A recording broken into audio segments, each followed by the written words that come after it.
Bem-vindos a mais um episódio do Helping Talks.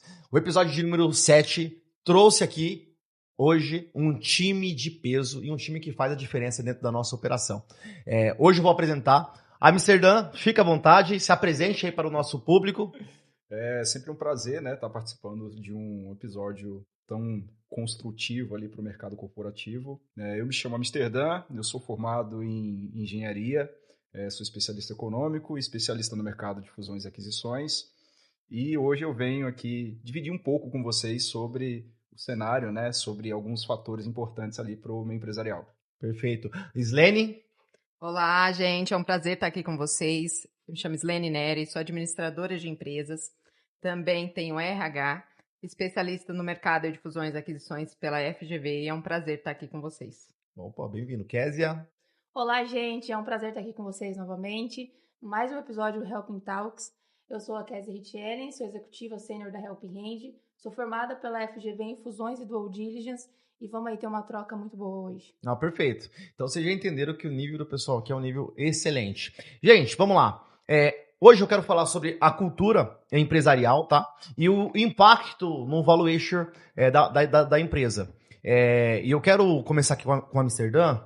Na verdade, Slene, vou começar contigo, tá? Perfeito. O que é a cultura empresarial, na prática, o que ela impacta, além daquelas missões e valores que estão nas paredes de todas as empresas? Sim, isso é muito colocado aí no mercado de RH, né, Raí? Isso é muito importante. A cultura é o que é feito pela empresa quando ninguém está vendo, tá? Então, quando ninguém está vendo, que é a cultura, tá? Então, vai desde a contratação, demissão, estratégia, e ela não é só para estar na parede. A parede, ela é consistente quando se tem uma cultura estratégica no dia a dia.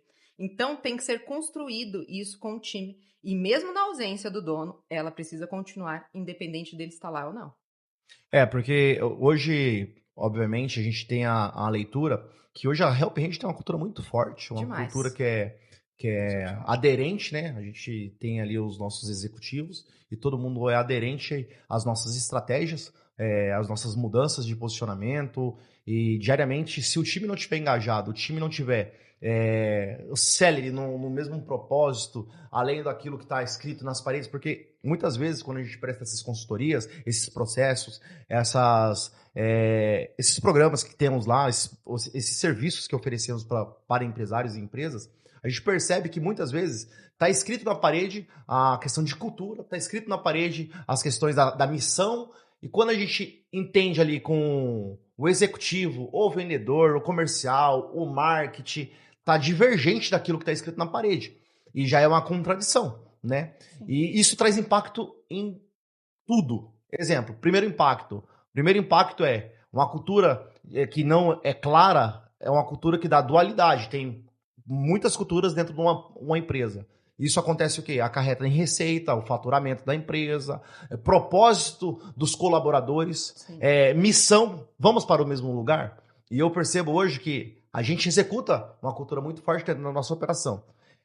Hoje, você enxerga, Slene, nessa geração Z, você enxerga que ela tem uma dificuldade maior de preservar essa cultura, ou a geração milênio, a geração antiga, ela tem uma outra visão de cultura? Como que você enxerga esses jovens no mercado de hoje? Então, a gente tem sentido muita dificuldade nessa geração atual. Até porque eles têm uma dificuldade no aprendizado, né? Então, o pessoal ali, não é puxando o saco da minha casa ali dos 30, 40 anos, né? Mas são as pessoas que têm mais facilidade em pegar a cultura e replicar. Então, na nossa operação, além de ser imposto desde o primeiro dia que ele pisa na operação, essa cultura muito forte, né? Porque não é estar só na parede, como nós falamos, é vivenciar, tá? Mas os novatos, eles têm uma dificuldade maior, porque vem inúmeras questões. Para que eu vou fazer? Por quê? Né? E aí, quando a gente explica, começa a fazer sentido para eles. Desde o grito de guerra até algumas culturas que nós temos lá dentro e o pessoal quer saber por quê e a gente explica e aí começa a fazer sentido. Mas o pessoal da nossa geração de 30 para mais, eles aderem porque eles entendem o poder que tem essa cultura, não só na parede, mas replicada aí entre os colaboradores. Entendi. Ô, Kézia, você acha que existe correlação entre empresas com boa cultura performam melhor financeiramente? Sim, com certeza. Quando a gente fala em uma cultura, a gente tem um time engajado. Eu acho que, igual vocês estavam falando, de missão, de valores, são só discursos, né, gente? A gente precisa de um time engajado realmente. Então, isso, ele vai diretamente aí, ele entra, né, como uma veia dentro da performance da própria empresa. Acredito que tenha uma relação completamente junta, né? Tá. Amsterdã. Exato. E muita gente fala que cultura é algo muito subjetivo, mas, na minha opinião, cultura é ciência. E a ciência bem aplicada, ela traz resultado. Traz resultado na marca, no EBITDA, traz resultado diretamente ou indiretamente para o colaborador dentro e fora da operação. Sim. Porque o intuito da cultura não é só transformar o colaborador dentro da operação, mas sim fora, dentro do meio e, obviamente, todo o ciclo social ali para que seja impactado, né? Para que tenha um reflexo ali também na sociedade. Então, a cultura ela é muito importante dentro de uma operação. Até porque, né, a cultura que nós colocamos dentro da operação, a gente sente muito que vai muito para dentro do lar. A gente tem vários cases lá internamente que a cultura vivenciada lá, o mindset que é criado dentro da operação, ele é levado para dentro do lar. E isso tem mudanças, né? Desde o financeiro, educação com os filhos, então essa cultura é muito importante. Ela não só importa dentro da operação da Help Hand, mas é levada aí para a vida mesmo, e isso é bem importante. E só um minuto aí, um ponto importante é que quando a gente fala de cultura correlato com uma empresa, a gente fala que essa empresa ela tem o menor turnover também, né? Então, se tem uma cultura, a gente vai ter um time mais forte, um time mais engajado e a menor rotatividade de funcionários também dentro da operação. Ô, Amsterdã, ótima observação, Kézia. Qual é o erro mais comum que o empresário comete ao falar de cultura? Ele não conhecer os perfis dentro da operação dele. Ele não transitar entre os setores. Ele não desenvolver isso de uma maneira exímia dentro da operação. Não saber qual é o talento que aquele colaborador tem. Porque como que eu vou conseguir desenvolver uma pessoa ou desenvolver uma cultura dentro de uma operação se eu não consigo identificar quem é essa outra pessoa que está do lado, como que ela pensa. E esse processo de identificação que você fala aplicar métodos, o DISC, aplicar vários métodos de desenhar, um mapa mental do colaborador? Exato. Existem várias técnicas para a gente fazer isso dentro de uma operação, mas a técnica principal que você emprega muito dentro da Helping é o feeling, de entender, de sentar, de fazer o one-on-one de qualidade, de desenvolver esse cara, de dar oportunidade, de dar um propósito para ele. Porque não adianta nada você ter um manual maravilhoso ali, um compliance totalmente estruturado, e esse cara não saber para onde ir, não saber como ser conduzido. Que faz muito sentido, né? Exato. Faz muito sentido. Hoje eu iniciei, assim, obviamente, todos vocês são executivos da Help Hand, iniciamos nesse papo de cultura, porque muitas vezes quando a gente vai fazer a consultoria, a gente vai empregar os métodos, o EVS ou o próprio M&A, a gente percebe uma relação do empresário que ele despreza essa parte que é extremamente importante. O Peter Treck, o conhecido pai da administração moderna, ele tem uma frase que a cultura é devorada no café da manhã. Por quê? Porque muitas vezes a gente faz ali, monta um processo, né? Dentro desse processo, a gente engaja o time, o time de M&A, engaja o time de venda, compra de empresas, e muitas vezes o consultor, o executivo que está na frente, ele está desestimulando aquela ideia, aquela estratégia original do CEO, do CFO, do diretor, dos sócios da empresa para outros, né? E aí ele ramifica ali uma opinião ruim que poderia ser debatido dentro de uma empresa que tem uma cultura séria. Porque eu percebo, quando você dá uma liberdade para o teu executivo, o teu colaborador participar de uma forma estratégica ou tática das opiniões ali da empresa, eu percebo que ele se sente reconhecido e isso aumenta muito o nível de engajamento. Hoje, todo o nosso início de dia, isso é bom para que todos os empresários eles entendam que tudo isso aqui é uma ciência exata. A gente tem o início das nossas atividades sempre com alinhamento. Hoje a gente chama de kickoff, a gente tem esse alinhamento. Desse alinhamento é desenhada toda a estratégia para o dia. Então, segunda começa com a estratégia clara, terça começa com a estratégia clara, quarta começa com a estratégia clara. Quando a gente está nesse ambiente, a gente percebe que as pessoas apenas chegam para trabalhar. Então, elas perdem o propósito. Porque muitos empresários pensam, eu vou trazer, ou vou pagar a quantidade X de dinheiro e a pessoa vai vir aqui desenvolver. Mas tem a ciência humana por trás disso. Tem um propósito que tem que ser desenvolvido, além da atividade, obviamente. E, óbvio, a qualidade do profissional, né? Não é à toa que eu fui lá no Rio de Janeiro, busquei o Amsterdã, fui lá no outro, busquei a Késia, porque a gente hoje na Help Hand entende que investir no capital intelectual leva a empresa a crescer 10 vezes, igual aconteceu no ano de 2025 e vai acontecer no ano de 2026. Então, cultura é valuation. Evaluation é uma ciência exata. Evaluation é uma ciência exata. O Amsterdã, outro ponto que eu queria transcorrer, quais são os 3 primeiros pontos que o investidor analisa em uma empresa? Hoje, claro que depende muito do segmento, né? Cada perfil ele tem ali um engajamento diferente, mas o padrão de mercado hoje é que ele sempre olha para o EBITDA, para o caixa livre e para a cultura, para o compliance, para o SG de uma operação. Explica pra gente o que é EBITDA. O EBITDA. Eu falo porque hoje a gente é a maior M&A Tech do Brasil em relação a pequenas e médias empresas e muitos dos empresários que a gente faz reunião ali, o cara fatura 2 milhões, 1 milhão, mês ou ano, dependendo, a gente fala o EBITDA. Ele fala, o que é o EBITDA? É o famoso EBITDA, como muitas pessoas conhecem, né? Mas numa linguagem simples, né, para que todo mundo compreenda, o EBITDA basicamente é o quanto a tua operação é interessante para o mercado, o quanto essa operação pode gerar de receita no futuro. E qual que é a diferença de um EBITDA para um caixa livre, para o fluxo de caixa, né?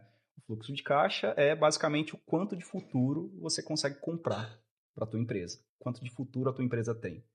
O EBITDA, ou o EBITDA, ele basicamente é o quão interessante a tua operação é para o mercado. Então, é bem simples, né? Muito mais simples do que o empresário, às vezes, vê aquelas siglas totalmente diferentes, o que é um VPL, o que é um EBITDA, o que é um LTV. Então, são siglas que, para um entendimento técnico, ele é importante, mas para o empresário é importante ele saber de uma maneira simples, né? Perfeito.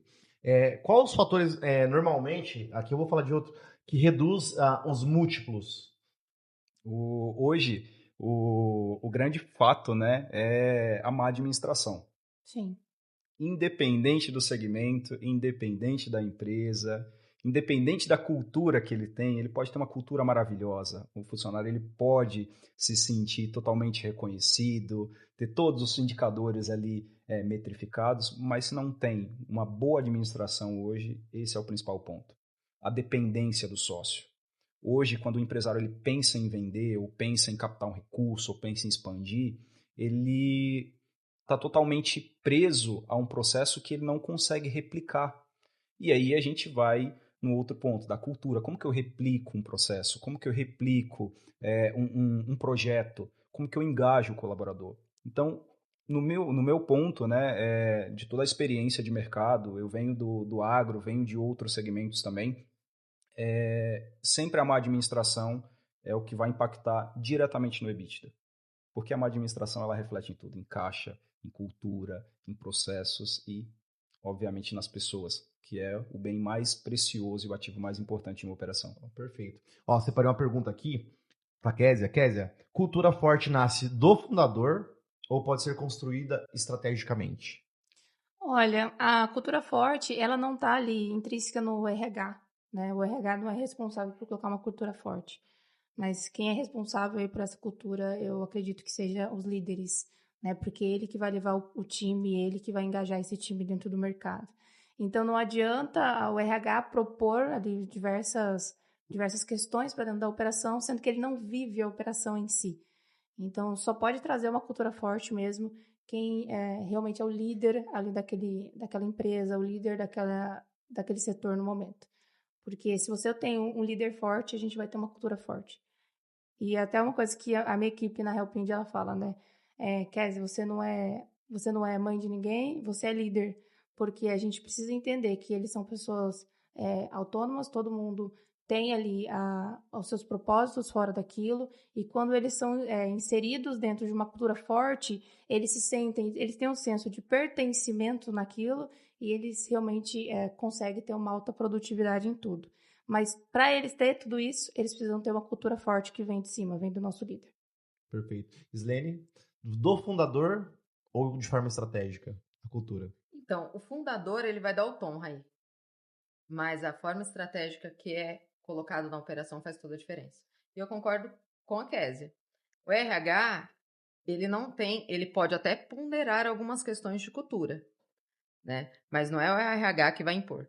É a vivência, é o nosso dia a dia, é o sentir ali no dia a dia dos colaboradores que vai fazer toda a diferença dessa cultura. Até porque o RH ele não está ali 24 horas sentindo, o RH não sai às 22 horas da operação, né? Então a gente ali no dia a dia, entre os líderes e entre todo o time, é o que vai fazer a diferença aí de conduzir essa cultura e ela ser replicada nos novatos, né? Perfeito. Amsterdã? Eu sempre tenho um pensamento que ninguém quer seguir ninguém fraco. Ninguém quer seguir um líder fraco. Com certeza. Todo mundo quer ser liderado por um líder forte. E isso é replicado dentro de uma operação. Eu, particularmente, tenho afinidade com muitas pessoas, mas eu prefiro estar do lado de um cara que vai assumir a responsabilidade, que vai destrinchar e vai saber delegar da maneira correta, do que estar do lado de uma pessoa que não está sabendo pilotar essa nave, né? Até porque, né, como a Raí sempre fala, a gente tem que ficar em árvores que dá frutos, né? Exato. Encostar do lado. Aqui não dá, não tem intuito. Árvore que dá sombra, né? Porque tem árvore que é tão pequenininha, que é da sombra, mas não tem a capacidade desenvolvida, né? Sim. E esse ponto, para mim, é primordial. A cultura, quando eu dou palestra, eu falo nas palestras, eu falo no kickoff, a cultura, ela desenvolve as pessoas, mas ela dá senso e propósito. E quando o líder é fraco, a cultura é fraca. Quando o líder é forte, a cultura é forte. Então, quando a empresa ela está faturando bem, a empresa ela está construindo uma cultura sólida, tá? Quando a empresa está faturando de forma com baixo faturamento, a cultura ela está uma cultura, não sei se for uma startup, né, tem um modelo diferente, mas tem a tendência da cultura ela está sendo a estratégia está sendo devorada no café da manhã ali, nos bastidores. Eu sempre gosto de alencar nos valores que todos os líderes eles precisam diariamente fazer um overview de toda a tomada de decisão no final do dia, né? A gente vai ler aí diversos livros com várias referências, e eu gosto de fazer as citações bíblicas, e Provérbios fala que para que você lidere um povo, você tem que ser sábio, né? E o sábio, na essência da palavra, não é apenas ser inteligente, tá? O sábio, ele sabe conduzir ou por palavras e principalmente executando. E hoje, Slene, o que você considera quando um líder ele não apenas fala, olha, vai pelo caminho A, você vai chegar no caminho B, depois vai para o C. Mas quando esse líder ele executa e mostra que é possível, isso te dá mais energia para seguir esse líder ou fica mais, nossa, agora que ele fez, eu preciso fazer o dobro. Como que você trabalha mentalmente com isso? Fazer o dobro é sempre o objetivo, né, Raí? sempre. Mas o líder, ele precisa mostrar. O exemplo, ele arrasta. Não adianta falar e não fazer, né? E isso a gente coloca muito em equipe. Então, assim, o pessoal sempre fala para mim, quero chegar nos números que você chegou, Slene. Perfeito. Então, esse é o caminho das pedras. E aí você tem que ter força, coragem para suportar todo o caminho. Porque o crescimento, ele não é fácil, mas o resultado, ele é maravilhoso, né? Então, assim, muito se dá ao crescimento da Help Hand pelo exemplo. Os líderes, eles arrastam mesmo na prática fazendo, e aí os demais, eles vão replicando. E aí se deve todo o sucesso que nós temos hoje. O trabalho do líder, né, é sempre desbravar. é sempre colocar a cara ali na frente e fazer que nem os bandeirantes fizeram em São Paulo, né? Sim. Sair desbravando a mata, para quê? Para que quem está atrás consiga trilhar um caminho muito mais confortável. Não é um caminho fácil, Não. é diferente, confortável, porque esse cara que está olhando para aquele cara que está liderando, ele vai saber que tem um propósito, tem um direcionamento, e direcionamento traz resultado quando ele é bem feito. Amsterdã, você que teve uma experiência na China, uma experiência de morar na China, né? Qual a diferença hoje de um executivo brasileiro aqui, os nossos consultores, os nossos colaboradores, os nossos parceiros, e a diferença de um executivo chinês, de um colaborador chinês? Queria que você trouxesse esse exemplo aqui para o nosso empresário. Isso é uma das perguntas que mais me fazem, Raíssa, você acredita? Eu sei, eu já te fiz essa pergunta. Inclusive, foi um choque de realidade, porque quando eu cheguei na Ásia em si, eu morei na China, tive experiências na Coreia, e quando eu cheguei lá, eu tinha aquela visão agrícola, né, de um mercado. E pegando o gancho da tua pergunta, a principal diferença de um executivo asiático, e eu não falo nem do chinês, mas do asiático em si, é a disciplina. A disciplina, ela é inegociável. E aí todo mundo fala, porque o chinês ele trabalha 18 horas, é cultural. Mas a cultura, obviamente, pegando o gancho novamente da cultura, ela foi desenvolvida em cima da disciplina do cara chegar às 6 da manhã, dele sair às 20 horas, dele executar, dele saber, dele pontuar e, obviamente, dele entregar o que é pedido. Inegociável. Então, a cultura e a disciplina do asiático, ela é incrível, assim, sabe? E o asiático em si, todos eles entregam meta, né? É impressionante, né? Sim. É inegociável. E, obviamente, né, o sistema, né, são culturas diferentes, né, construções diferentes, mas todo o sistema, né, asiático ele é muito bem ponderado. A logística, né, obviamente pegando o gancho aqui em relação à logística do Brasil, é exímia. Eu lembro de um episódio que eu estava em Guangzhou, na província de Cantão, e eu comprei um produto pelo o AliExpress deles lá, o Taobao, que estava previsto para ser entregue em 4 horas. Estava basicamente a muitas horas de distância. E chegou exatamente em 4 horas. Isso é o quê? Isso é processo, é disciplina, é engajamento, é planejamento, coisa que ainda falta no nosso cenário nacional. A gente está construindo? Tá. E esse é um dos principais focos da nossa operação hoje, que não é só implementar uma cultura forte dentro da operação, mas implementar um engajamento com o empresário que nos procura para resolver um problema. Perfeito. Querendo ou não, a cultura é entregar resultados. Então, a gente temos que entregar resultados todos os dias. Hoje temos uma base muito forte, né? Hoje, mais de 5, chegando agora em 6 bilhões em mandatos de venda, né? E preparando muitas dessas empresas para ir para um próximo nível, com governança, compliance, data room.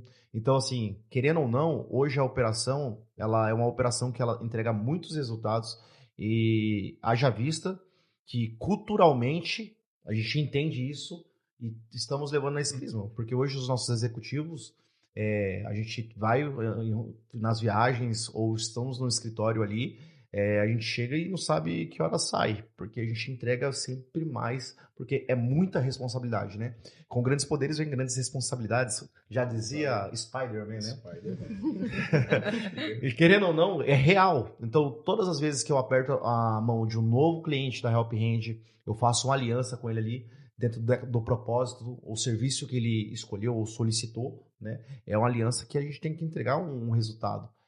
Hoje, o que você enxerga dentro da os nossos entregáveis para o nosso cliente? As entregas que a Help Hand todos os dias entrega ali, desde seja uma consultoria, o EVS, uma preparação para venda e os resultados que esses clientes têm depois que nos procuram. Primeiro, os entregáveis, ele tem um plano. Tudo é construído em cima de um plano. Então, a Helping Hand, ela tem isso muito bem estruturado, desde o começo até a etapa final, seja ela de um aporte, de uma venda, de uma estruturação. A gente falou muito de EVS, mas é uma sigla que a gente tem internamente, que é de empresas que se vendem sozinhas, empresas que se negociam sozinhas. E como uma empresa ela chega nesse patamar? Com processo, com acompanhamento, com um time de qualidade ali assessorando. Cada empresa que entra, cada empresário que entra no nosso processo, hoje ele é assessorado no mínimo por 10 executivos.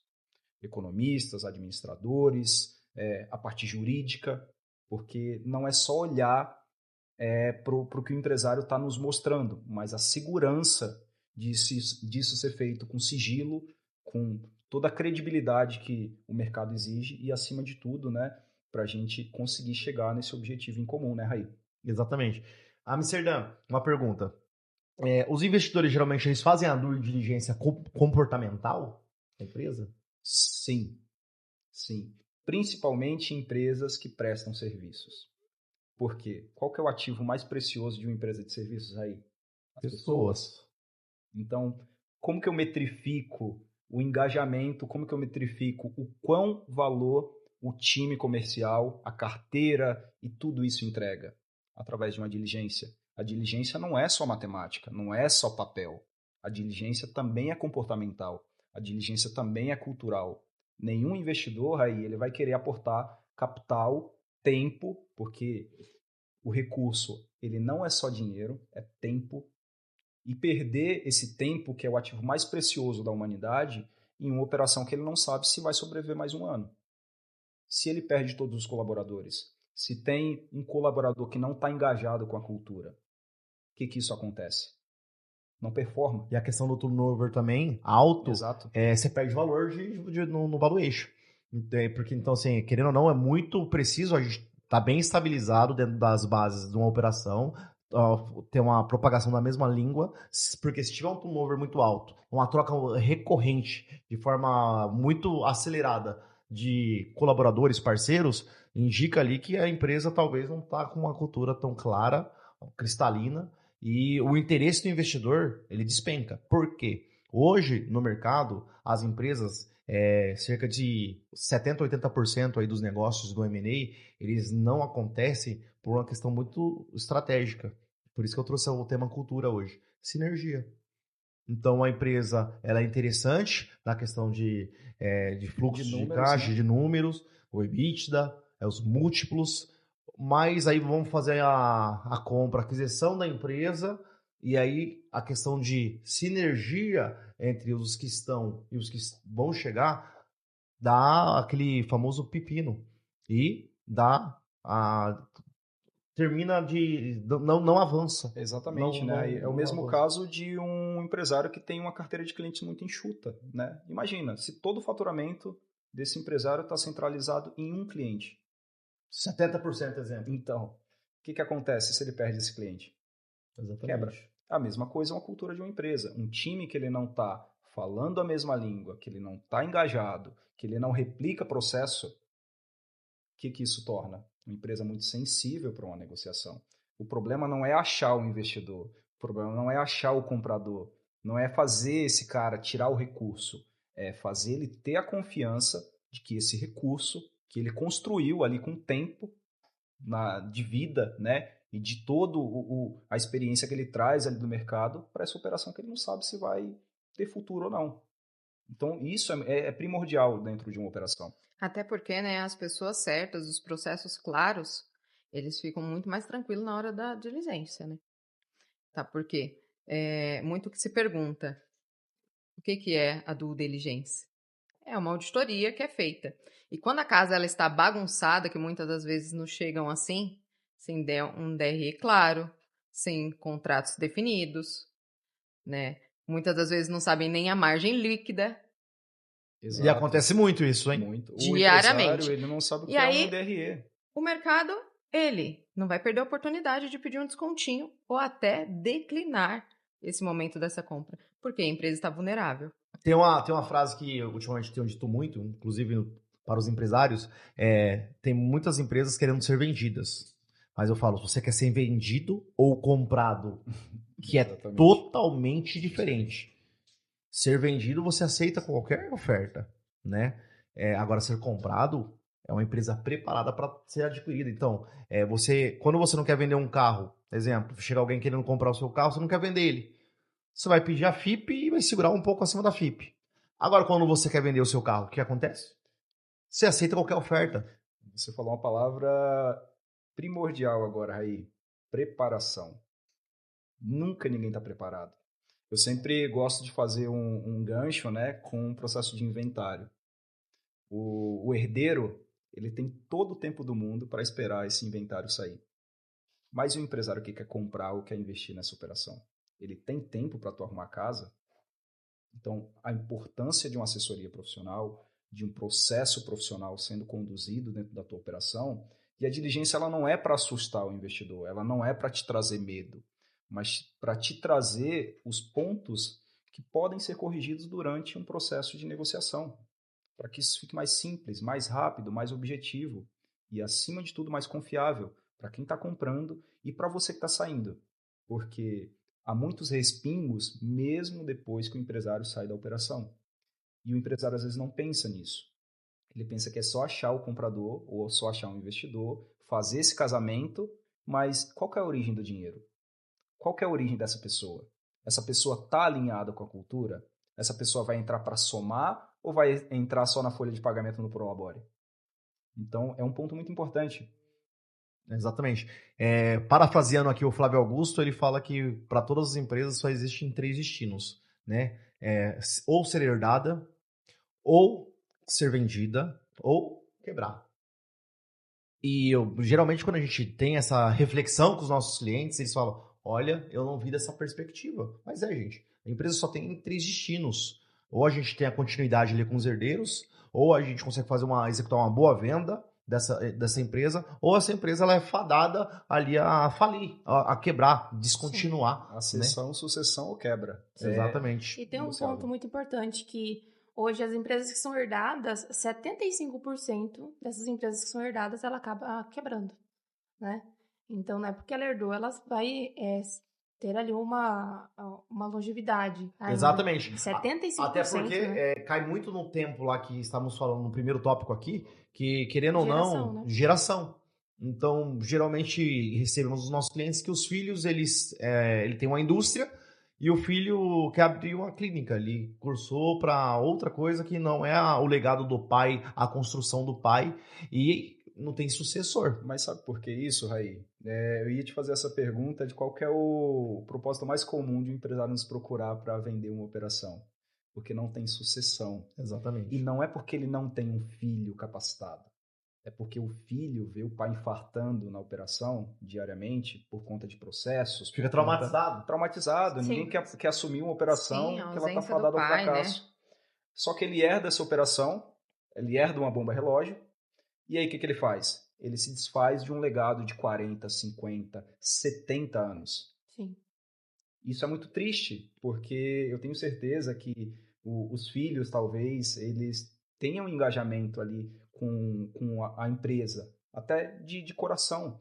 Mas como que esse cara que não cresceu dentro daquela fábrica ou que não cresceu dentro daquela empresa, ele vai assumir uma operação onde ele viu o pai dele chegando em casa, reclamando, cansado, totalmente descapitalizado. Querendo ou não, pega questões de trauma, né? Tá sempre ali olhando o pai, estressado, e obviamente, para empreender no Brasil, parabéns, todo mundo é muito guerreiro, os empreendedores, que, querendo ou não, o risco Brasil é gigante, né? A questão de taxação, cada dia inventam uma nova taxa. Exato, e essa parte eu gosto muito, viu? E querendo ou não, o empresário no Brasil, ele é um verdadeiro herói sobre todas essas questões que estamos discutindo aqui. Sim, e o M&A ele vem crescendo muito, né? Exato. Aí, no último ano ele cresceu 8% no ano de 2025. Por quê? Porque só existe realmente três caminhos para a operação. Então, hoje, falando de cultura, a cultura do M&A ela está vindo para o Brasil de forma muito forte. Então, os empresários estão se conscientizando desse mercado e realmente querendo que a operação elas tenham vida após eles, né? Que elas continuem dentro do mercado. Então, isso é um ponto que eu acredito que é de muita relevância aí para o nosso bate-papo também. Eu falo assim, ó, tem dois caminhos, ser vendida ou ser comprada. O vendido, eu aceito, quero vender, eu aceito qualquer oferta. Agora, ser comprado, você analisa a oferta, você analisa o risco, se faz sentido para você, tá? E hoje, infelizmente, não é a realidade de muitos dos empresários, que geralmente, dependendo do estágio que nos procuram, eles já estão naquele limite que eu preciso ser vendido. E é a pior fase que tem, né? E é uma fase ruim, né? Mas sabe por quê, Raí? Às vezes ele tem essa percepção, porque ele está tão afogado nos processos, na cultura e no desenvolvimento da operação dele, que às vezes ele não percebe que ele tem um tempo. Ele só precisa ser bem assessorado, porque ele está sem caixa, mas ele gera receita. Mas como que a gente resolve isso? Trazendo uma perspectiva para ele aumentar a receita dele dentro de um comercial mais forte, com o nosso programa EVS, ou estruturando essa operação dentro de um processo de M&A para que ela seja mais atrativa. Essa operação ela não precisa ser vendida em 2 meses por qualquer valor. Ela pode ser vendida dentro de um período de tempo maior com um valor de EBITDA mais elevado, com um valor de mercado mais elevado, com pequenas correções. E essas correções, às vezes, no próprio documento de valuation, que ele consegue identificar. Ele consegue identificar o peso, às vezes, ali de uma marca, ele consegue identificar o peso do fluxo de caixa dele. Às vezes ele está alocando recurso em um pilar que não é necessário. E às vezes, por um empresário estar tão inserido no comercial ou tão inserido no operacional dessa empresa, ele não consegue verificar, ele não consegue entender isso. E o papel do closer, né, do executivo dentro da nossa operação é sentar com esse empresário e não só escolar, mas direcionar ele dentro do processo para que ele seja totalmente bem assessorado e ele chegue nesse propósito comum ali para que ele não deixe dinheiro na mesa. Exatamente. Né? Porque dentro do valuation, né, Amsterdã, dá para você fazer, identificar o que a gente entende. Muitos dos empresários que nos procuram, ele tem fluxo de caixa, tá? Tem dívidas, como todo mundo tem. E aí eles estão atolados, realmente, porque eles estão muito no tático operacional. Eles saíram do estratégico há alguns anos, na verdade. E quando você faz um valuation, entende o real valor da sua operação, e além de entender o real valor da sua operação, você consegue mensurar ali aonde estão os gargalos operacionais, o que tem que ser melhorado. Então, o próprio valuation já te dá um norte para quem senta estrategicamente e analisa, opa, eu estou aqui, se eu tomar essa atitude, vou crescer o meu valuation, vou melhorar a minha operação, vou melhorar o meu fluxo, o meu gargalo é comercial, o meu gargalo é marketing, e hoje a Helping Hand tem a possibilidade de também adquirir o modelo EVS por módulos. Qual que é o seu maior gargalo dentro da sua operação? Eu vendo pouco. Tem um módulo do comercial / marketing, tá? Que uma coisa é inerente à outra, tá intrínseco à outra. Não, a minha questão é governança e compliance. Tem um módulo governança e compliance. Então, não é à toa que todos os dias hoje a Helping Hand ela seleciona todas as empresas que vai aplicar esse método, porque são centenas de empresas diariamente que nos procuram, né? E a gente tem que entregar um serviço exímio, um serviço de extrema qualidade. E querendo ou não, é o nível, né, do perfeccionismo, né? Um tema que falamos hoje cedo. É muito comum, né, o empresário nos procurar ali com a dor da venda, né? Preciso vender essa operação. E às vezes num bate-papo, dentro de uma call ali, ou às vezes até mesmo na entrega do valuation, ele muda a perspectiva dele. Totalmente. Não quero mais vender, eu quero expandir.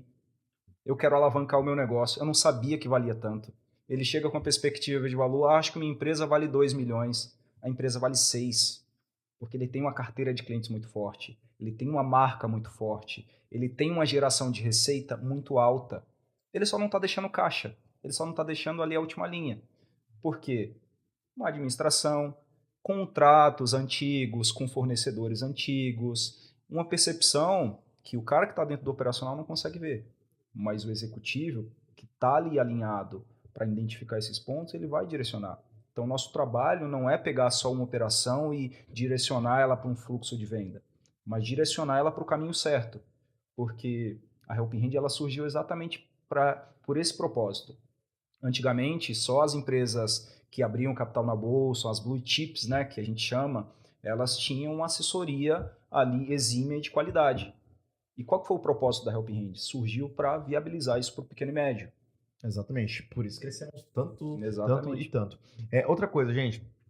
Falando de cultura, eu quero abrir um parênteses aqui para falar para o nosso empresariado, que hoje a Help Hand, ela tem um formato de trabalho que a gente reconhece muito a questão dos nossos executivos. Então, trazemos executivos de todo lugar, se tiver capacidade e capacitação, né, para exercer essa função de M&A, essa função de closer, de executivo. Hoje, eu estou aqui na mesa com 3 dos nossos melhores do time, as feras da operação que me ajudou eu, o Lucas, a chegar nesse resultado dessa empresa. Cresci tanto em um ano. Hoje, todos eles têm um contrato na nossa operação, que é um contrato de veste. Esse contrato, tenho certeza, as muitas horas que eles entregam todos os dias e com muita fome, é porque eles estão já a um passo no ano que vem, né? Esse ano Esse aí. ano. Todos eles querem esse ano. De bater as suas metas. E esses 3 têm um contrato de vesting com a operação. É um contrato de sócio da operação. Então, é um dos mecanismos, tanto tem um partnership, tem um de vesting, que você pode implementar na sua empresa para fazer aquele cara realmente vestir a camisa. Reter talentos, E né? reter talentos. Então, muitas vezes tem um animal no mercado, um cara extraordinário, conhecimento, comercial, marketing, e você talvez não tenha aquele dinheiro naquele momento de, cara, eu não tenho capacidade, viabilidade econômica de pagar esse talento, mas eu vou trazer ele estrategicamente, vou oferecer um contrato de vesting, vou oferecer uma porcentagem dessa empresa, você me tira daqui, me leva aqui, e você vai ter participação nessa empresa. Com ônus e bônus, né, Raí? Ônus e bônus, obviamente, né? Então, assim, eu tenho 3. Primeiro, quero agradecer por esse serviço prestado que vocês fizeram e estão fazendo. Vocês realmente são fora da curva, tem que continuar crescendo, evoluindo. E eu quero que vocês, vou começar pela Kézia, transcorram um pouco sobre isso, depois a Islene e depois a Amsterdã. É um prazer. Quando eu entrei na Help Hand, a gente tinha uma outra perspectiva de empresa, né? E quando a gente entra em uma empresa, a qual não só o reconhecimento, ele é dado todos os dias, e a gente fala, né, não com chocolates, Não né? chocolate. Posso trazer isso aqui, gente? Pelo amor de Deus. Qual o compliance? Então, assim, não com chocolates, por quê? A gente tem propósitos, né, na vida, todo mundo tem propósito. E a Help Hand, ela entende o seu propósito também.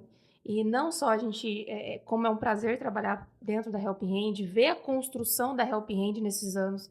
Eu acho que a gente que começou lá atrás, né, quando tudo era mato, dentro do mercado de M&A, a gente entende onde nós chegamos hoje, quanto que a Help Hand cresceu e, querendo ou não, o quanto que nós colocamos ali dentro para hoje ela ser essa potência que ela é dentro do mercado. E eu falo assim, com muito prazer, que hoje muitas empresas que nós trouxemos, elas concretizaram os deals, né? Então, isso é um ponto muito importante. Então, ter o reconhecimento da Help Hand, participar dessa empresa que trabalha com uma cultura forte, que pensa realmente no colaborador. E é um prazer para mim trabalhar na Help Hand, gente. É um prazer hoje ocupar a cadeira que eu ocupo. Eu também sou empresária, né? Eu tenho empresas fora da Help Hand. E quando eu fui me aventurar no mercado e tive essa oportunidade na Help Hand, né? Ele, assim, abriu a cabeça para muita coisa. Porque quando a gente é empresário, muitas das vezes, como a Amsterdã citou, a gente fica com uma visão, por mais que eu sou administrador, uma visão muito tática operacional. E quando você está fora e você entende sobre o mercado, você começa a ter uma visão macro de tudo. Né? Então, hoje, ser uma das contratos de vesting, ter essa oportunidade e elencar todo o meu propósito como propósito da Help Hand é um grande prazer. Eu tenho certeza que é só o começo aí, a gente vai desbravar ainda muita coisa no mercado e vender muita empresa, que esse é o nosso maior intuito, ajudar aí os empresários que nos procuram. E Amsterdã? Cara, é sempre um prazer, né, ser reconhecido. Não que eu nunca tenha sido reconhecido, mas não da maneira correta.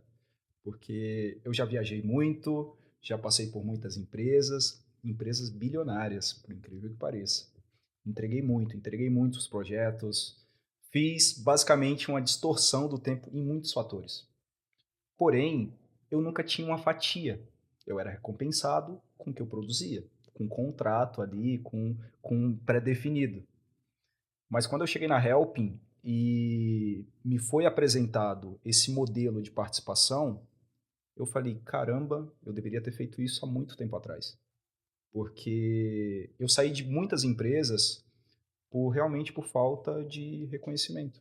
Não tinha muito a entregar, mas sabe quando você ajuda num crescimento de uma operação, essa operação chega num patamar e você olha e fala assim, cara, eu construí isso, e você ganha uma plaquinha, sabe aquela plaquinha de parabéns? Parabéns pra você. Ao mesmo tempo que é gratificante, é doloroso, porque no outro dia você pode simplesmente virar as costas e como que você vai ser recompensado por isso? Exatamente. E querendo ou não, o empresário que nos escuta é uma estratégia magnífica, porque é meritocracia na veia, Pura. é pura. Então, quem mais faz, quem entrega, quem se doa, porque tem muito do discurso hipócrita, e nas consultorias eu falo muito isso, muito discurso hipócrita que fala, olha, você tem que fazer as pessoas vestirem a camisa, mas as pessoas vestem a camisa daquilo que elas acreditam. As pessoas vestem a camisa quando elas sentem que o sistema é de meritocracia.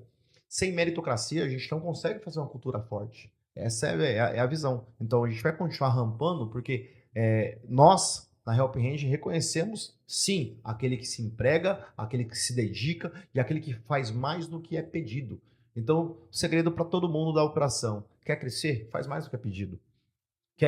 Porque assim, todo mundo quer chegar no topo, mas o topo exige muita renúncia. Tem um preço, né, Raí? E tem um preço. E muitas vezes, o preço muito alto. E muitas vezes também eu falo, cara, ninguém 100% em equilíbrio vai chegar. A pessoa vai ser ali linear. Agora, para você chegar no extraordinário, você tem que sim viver no desequilíbrio. Você tem que viver no desequilíbrio, se entregar ao máximo o tempo inteiro. Isso é uma cultura, isso é um compromisso consigo mesmo. Quantas vezes eu pego um executivo de 20, 23 anos, 25 anos, e eles me perguntam, Raí, o que eu faço para chegar num próximo nível? Resiliência, consistência, compromisso. Imagina, 23 anos, 24 anos com a oportunidade de estar numa operação que visa isso. E o mais importante, né, Raí? Olha o risco disso, risco zero. Empreendendo zero. sempre melhor dos outros é a melhor maravilha do mundo. É verdade. Você não injeta R$1, claro, você injeta tempo, injeta conhecimento. Capital intelectual. Capital intelectual. Você não injeta R$1. Todo o investimento vem do Raí, vem do Lucas, vem da operação, né? E a gente entra com o capital intelectual e a entrega. E isso é maravilhoso, porque todas as operações que eu passava, que dava 6 horas da tarde, eu ia lá, dia 5 recebia meu salário, estava tudo certo. Mas e o bônus disso, entendeu? Exatamente. E quantas operações a gente não passou antes, né? Que a gente entregava muito tempo, muitas horas também não tinha nem o reconhecimento monetário também, né? Então, assim, é uma oportunidade que eu falo a mesma coisa que o Caio falou. Gente, quem tem a oportunidade de estar numa empresa como a nossa, uma empresa de alto nível e que vai rampar cada vez mais, cara, abraça a oportunidade. Sim, o partnership... Porque a oportunidade passa uma vez só. O partnership, ele não é só para o colaborador, sabia? O partnership, ele também serve para o empresário. O empresário que tem um gargalo muito grande dentro da operação dele, ele pode fazer um partnership com outra operação que tem a mesma sinergia. Absorver uma carteira de clientes, traçar uma sinergia ali entre o mercado, né? E rampar duas operações juntas, né? Então... Exato. E muitas vezes quando a gente está com um empresário, eles falam, uau, nossa, isso abriu minha mente. Provérbios fala que na sabedoria dos muitos conselhos se evolui. E é verdade. Tem empresas que não têm um quadro de conselheiros porque falam, eu sou muito pequeno. Mas quem disse que precisa ser muito grande para ter um relativo, ativo, né? E pequeno a comparação de quem? Então hoje eu indico sempre para o empresário procurar empresas que realmente façam sentido e tragam os insights poderosos que vão te levar para um outro nível, outra perspectiva. Quando você chega para fazer uma análise numa empresa de um dos nossos clientes, a gente consegue ver com um olhar clínico de quem está de fora para dentro. Então você consegue enxergar os gargalos. Agora imagina quando o empresário que está impregnado ali pela sua rotina exaustiva, ele muitas vezes ele não consegue olhar criteriosamente o que está sendo ali, o que está descompassando. Aí ele traz um conselheiro de fora, ou traz uma consultoria, traz alguém que está ali no gargalo que já identificou. quantas vezes é conversa de um dia? Ou A pior, pessoa já né? mapeia todos os gargalos da É. operação? Isso mesmo, porque até pegando o gancho, muitas vezes eles nos procuram e falam: qual é o motivo da venda? Estou cansado. Todo mundo cansa, a gente também cansa. Exato. Mas por que você está cansado? E ele não consegue entender que muitas das vezes é a falta da cultura, a falta de caixa, a falta de estrutura. Tem muito turnover na operação, então tudo isso desgasta. Então ele não está cansado, não é que a empresa dele não é uma empresa boa, mas é a falta de estratégia. Colocar pessoas erradas em lugares estratégicos quebra a operação. E às vezes o empresário ele se ancora também em alguns escritórios de contabilidade que eu sempre faço uma pergunta assim quando eu abro a reunião. Você tem um escritório de contabilidade que te assessora? Todo empresário vai falar assim. Ele trabalha para você ou para o governo? O empresário, como assim? Ele emite guia para você pagar e ele faz olerite. Então, basicamente, né, ele não trabalha para você. Qual foi o último insight que o teu escritório te trouxe? Qual foi a última alavancagem, né, que o que você paga mensalmente para esse cara, ele te trouxe? E às vezes o empresário ele tem um aproveitamento muito mais direcionado em uma reunião com o executivo da gente do que, às vezes, em 10 anos com o mesmo escritório que só emite guia para pagamento e olerite. Mas assim, o empresário ele entende que o escritório de contabilidade, muitos, é só para isso. Ele não entende que não é para isso. É para auxiliar e trazer insights. Exato. E é isso aí, qual que foi o último que trouxe para você? Geralmente a resposta é sempre, eu nem sabia, nunca. Eu tenho alguns cases, né? Eu gosto muito da área tributária, inclusive eu sou especialista da área, e alguns segmentos eles têm ali, né, os produtos monofásicos, né, que são tributados ali pela indústria de PIS e COFINS, e o empresário ele paga esse tributo novamente, com NCM errado, às vezes uma nota emitida errada, e o escritório de contabilidade ele consegue pegar esse normalmente de uma maneira muito simples, que é só fazer isso, olha, ajusta isso aqui, que isso vai te trazer mais 5% de margem. E o empresário às vezes não tem essa noção. E às vezes o que está quebrando a operação dele são as próprias pessoas que ele colocou dentro da operação. Porque pessoas estratégicas muitas vezes não é o tio, uma sobrinha. Exatamente. O tático tem que ser tático, estratégico tem que ser estratégico, aí o operacional tem que ser operacional. Perfeito. É inegociável. Perfeito. Gente, quero agradecer a participação de todos vocês hoje aqui, tá? Vou pedir para cada um falar uma última frase, que eu vou já encerrar o nosso podcast. Adorei o papo, adorei a conversa, foi muito proveitosa. Sempre um prazer. Eu tenho certeza que o nosso público vai adorar. Kézia? Foi um prazer estar com vocês aqui, foi um prazer falar um pouco mais sobre o mercado, sobre um pouco de cultura, né? Que a gente vê que falta muito hoje nas operações, né? Então, é muito bom trazer esses insights para vocês, espero que tenha sido aí muito proveitoso para todo mundo. É um prazer estar aqui com vocês, esse momento aí de muito crescimento, não só para a gente, né, do mercado, mas para os empresários. E eu tenho certeza aí que quem pretende vender a empresa vai ter um olhar diferente, porque não é só um olhar de faturamento de ativos, mas é um olhar como um todo, uma visão macro, né? Então é um prazer estar aqui com vocês e poder compartilhar um pouquinho mais da nossa cultura. É sempre um prazer, né? Porque aquela velha frase, né? Que quem divide multiplica. E eu espero que esse conhecimento que a gente dividiu com vocês possa multiplicar em números, em cultura e em propósito dentro das operações de vocês, dentro de todo mundo que nos assiste e dentro de toda a operação ali que nos procurou para ser assessorada, para ser vendida ou para ser negociada. Perfeito, obrigado, gente. Gente, para você que acompanhou esse episódio do Helping Talks, recomendo que entre em contato com a nossa equipe, que você vai ser assessorado pela melhor M&A Tech do Brasil. E vamos para um próximo episódio. Até mais!